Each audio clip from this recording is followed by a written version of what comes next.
Olá, tudo bem? Bem-vindos ao curso de Química Geral.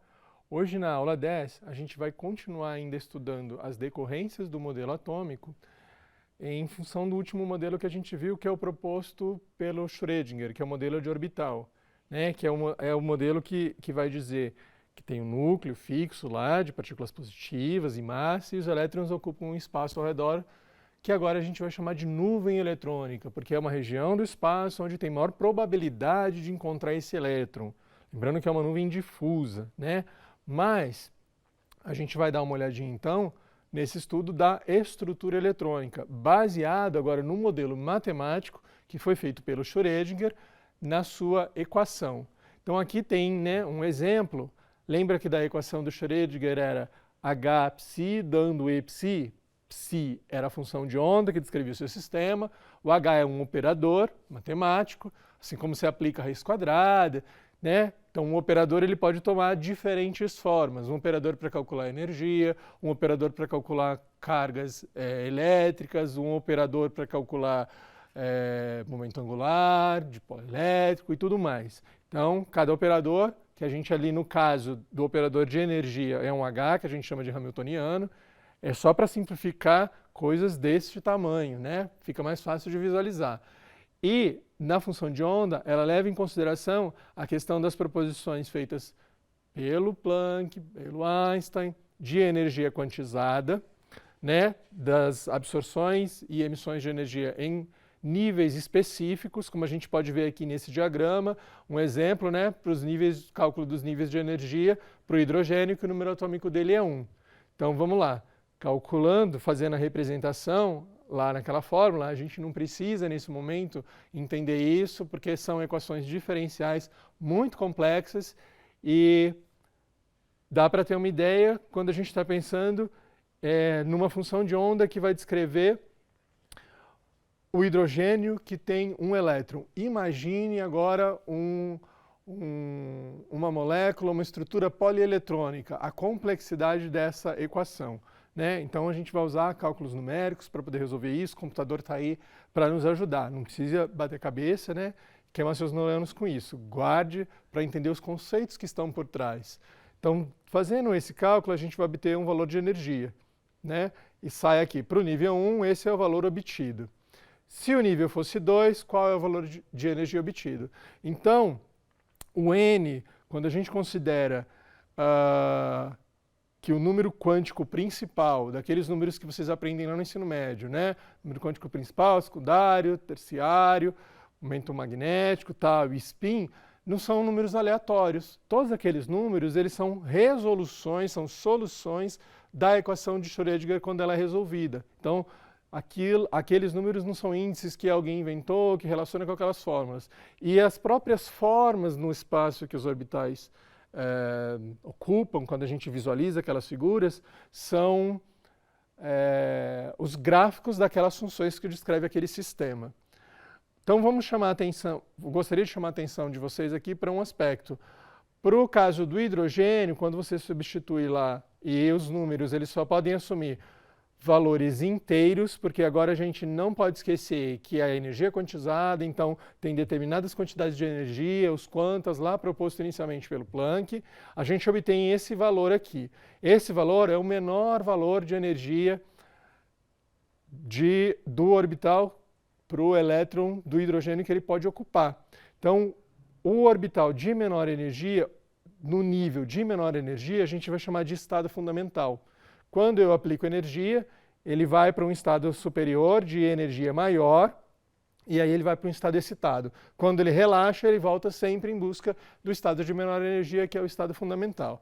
Como eu disse para vocês, a gente não vai resolver tudo isso, porque a equação ela vai respeitar as dimensões do espaço, né, considerando os eixos x, y e z. Então a gente sai do x, y, z e vai para o r, θ e φ. R vai ser a função que vai descrever a distância que a minha partícula está em relação ao núcleo do átomo, né?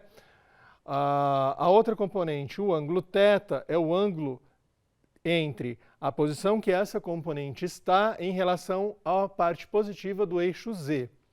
E o ângulo φ, ele vai ser o ângulo da projeção né, da posição dessa partícula com o plano XY.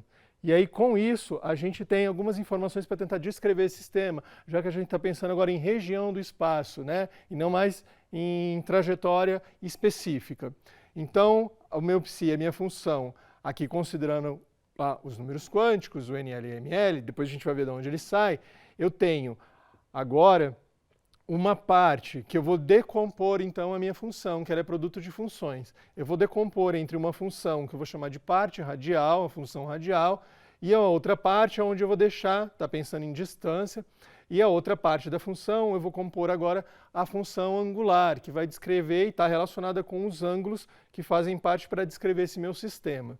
Então, a parte da função radial, né, como a gente estava pensando lá no R em relação à distância, ele vai te dar, já que a gente está pensando em distância, mais próximo ou mais distante do núcleo, em qual nível ele se encontra. Então, uma resolução, né, tendo a resolução da parte radial, a gente consegue obter em qual nível de energia esse elétron ocupa. E aí a gente consegue obter o primeiro número quântico, que é o número quântico principal, que dá informações em relação aos níveis permitidos de energia.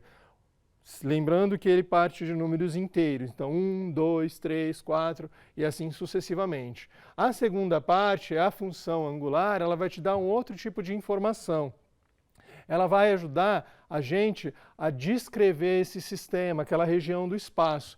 Então, as resoluções que a gente vai usar aqui para poder fazer a solução da equação do Schrödinger, uma dessas soluções, em relação à parte angular, a gente vai obter como resposta uma variável, um número L, que está relacionado com o número quântico desse orbital, do momento desse orbital. E esses números eles podem variar de 0 até n-1, sempre associado com o nível no qual ele se encontra. Então, se a gente está no nível 1 e a gente tem mais elétrons para distribuir, é como se eu tivesse dentro dessa camada do nível 1 subcamadas para poder acomodar esses outros elétrons, né?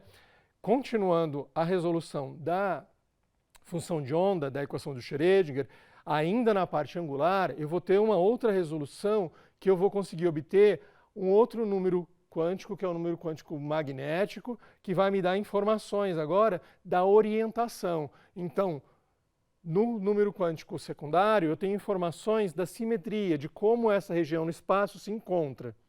No caso do átomo de hidrogênio, para o orbital só tem um elétron para ser distribuído, a região é uma esfera, então não tem questões, né, relacionadas à orientação. Ela é esfericamente, né, simétrica, em todas as regiões são iguais. Mas para os outros orbitais haverá diferença. Então a informação da orientação dessa região ela é muito importante.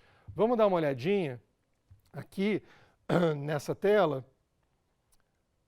Um exemplo, né, da parte da resolução, então, da equação de Schrödinger e o gráfico ou o plot, né, dessa função de onda. A gente obteria uma região mais ou menos dessa forma. Um núcleo onde está, né, as partículas positivas, e essa é a região onde o elétron pode ocupar, pode estar à disposição. Aqui também informações da função angular. No seguinte, a gente também vai obter algumas informações agora para outros orbitais, outras subcamadas, né? Então a gente tem agora para os orbitais que vocês vão chamar de P, depois o D, o F, outras orientações aqui no eixo Z, no plano XY, que são os orbitais que a gente conhece. No caso do D, são 3, X, PX, PY e PZ. Então, a decorrência da resolução da parte angular é que, quando a gente tem como resposta para o número quântico L igual a 0, a gente associa com uma forma, né, no espaço dessa região que chama de orbital S. Quando L assume o valor 1, o orbital decorrente a essa forma é o P. Quando L vale 2, o orbital associado é o D, e quando L vale 3 é o F. Então, aquelas formas que vocês estudaram lá no ensino médio e faziam distribuições para SPDF, elas são oriundas da resolução da equação matemática que descreve esse modelo. tá? Não são números aleatórios. Então aqui a gente pode encontrar, né, os orbitais, e cada um deles vão ter os subníveis que a gente identifica através do terceiro número quântico. Mas cada um desses elétrons, eles vão ter movimento, né? Então, para fazer uma analogia, para poder simplificar um pouco a coisa, é como se esse elétron tivesse um movimento. Já que a inspiração é um modelo planetário, é como um movimento de rotação, como se ele girasse em torno dele mesmo. Por isso que vem da própria palavra em inglês, né, o spin. Então, quando ele gira no sentido horário, ele recebe um valor mais meio ou menos meio. E quando ele gira no outro sentido, então, sentido horário é um valor, sentido horário é o outro valor. Não dá para dizer se o horário é mais meio e o anti-horário é menos meio, né? Por isso que a gente acaba representando dessa forma mais ou menos meio. O que importa é que em cada um desses orbitais a gente vai ter a localização de até 2 elétrons. E esses elétrons precisam estar desemparelhados. Tudo bem? Então aqui alguns exemplos das funções de onda que vão descrever os seus sistemas. Aqui o exemplo de uma função que a gente vai chamar de psi100, que são os números quânticos NL e ML. Quando a gente resolve e graficamente a solução dessa função, a gente obtém essa região, né, e essa figura no espaço. Quando a gente agora para o psi210, a gente obtém, né, da parte angular essa figura que é um orbital do tipo PZ, assim como vai ter um PX e um PY.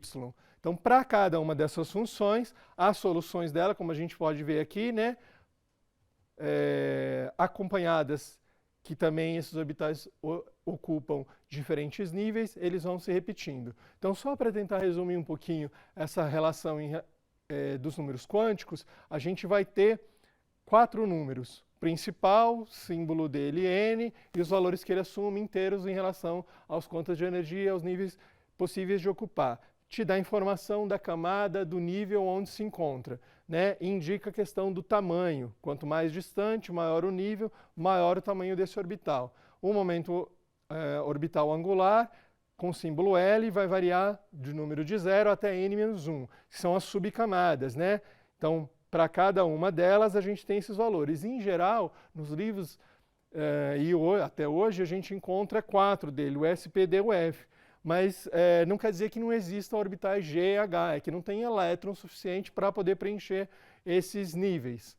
Para o terceiro número quântico, o magnético, a letra, né, o símbolo ML, e ele vai variar de L até menos L, passando pelo 0, que vai te dar também informações dos orbitais dentro das subcamadas e te dá informação da direção desses orbitais. E o quarto número, o magnético, o número magnético de spin, o ms, que pode ser mais meio ou menos meio, associado ao movimento, né, de rotação do spin em torno do próprio eixo, que vai te dar informações do estado de spin. Isso vai ser importante para entender propriedades magnéticas, paramagnéticas do próprio material. Então vai te indicar relações da direção do spin. Aqui uma representação para ter uma ideia, né, dos formatos possíveis assumidos então pelos orbitais, os S, os tipo P, os tipo D e os tipo F, para poder conhecer um pouquinho qual é a forma que ele adquire no espaço. Tudo bem?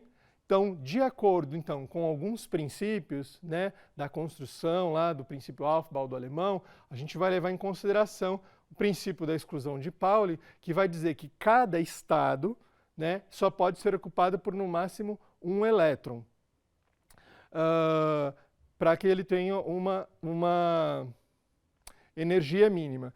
E a lei de Hund vai dizer que cada um então desses orbitais podem ser ocupados por até 2 elétrons, sendo que eles precisam estar desemparelhados, né, para não gerar tensão e não aumentar a energia.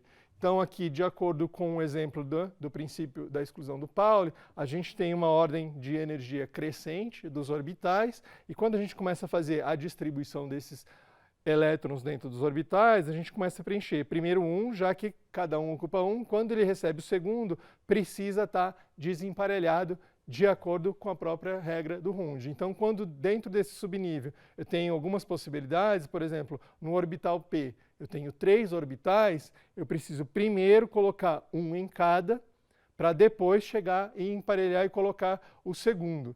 Então, se eu tenho 2 elétrons, eu coloco no primeiro e coloco no segundo. 3, um em cada. O quarto, eu volto e começo a preencher e completar os meus orbitais, né, para tentar garantir uma estrutura de menor energia.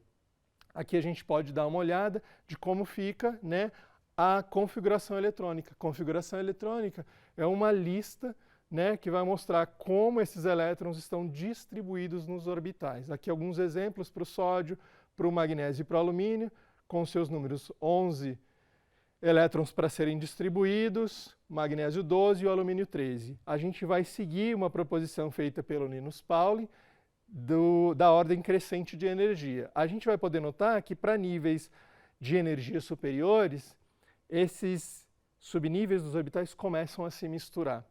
Então, não necessariamente você fecha uma camada, mas você já inicia a camada subsequente. E aí, a gente consegue fazer para cada um desses elementos essa distribuição. Então, a configuração eletrônica, conhecer a estrutura eletrônica dos seus átomos, dos seus elementos, ela é fundamental para a gente poder entender quais são as propriedades periódicas dos meus elementos. Então, por que ele apresenta aquele tipo de comportamento e aquele tipo de propriedade? Então, com isso, a gente consegue encerrar a aula de hoje, chamando a atenção para a importância da configuração eletrônica, porque é a partir dela que a gente vai começar a entender o comportamento das propriedades periódicas dos elementos que estão organizados na tabela periódica. Então, dê uma olhadinha lá no material, a sugestão para vocês consultarem algumas tabelas interativas para que possa aprofundar esses conceitos. Bons estudos e até a próxima aula.